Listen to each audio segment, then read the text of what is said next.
Assalamualaikum warahmatullahi wabarakatuh. Bismillahirrahmanirrahim. Alhamdulillahirabbil alamin. Wassalatu wassalamu ala asrafil anbiya'i wal mursalin wa ala alihi washabbihi ajmain.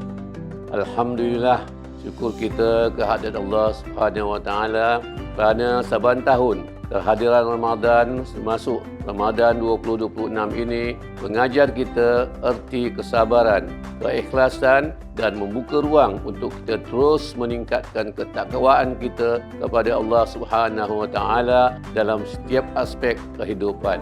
Nilai-nilai tarbiyah Ramadan ini wajar diterjemahkan dalam gerakan koperasi melalui kesepakatan, saling menghormati serta kepimpinan yang mendengar dan memahami suara anggota dengan berteraskan disiplin, amanah dan semangat kebersamaan. Ramadan menjadi masa yang terbaik untuk kita merapatkan saf dan memperkokohkan kepercayaan dalam organisasi.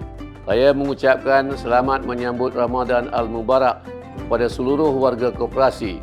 Semoga Ramadan tahun 1447 Hijrah ini menyatukan hati dan tekad kita serta membawa keberkatan dalam usaha membina masa depan koperasi yang lebih kokoh dan gemilang.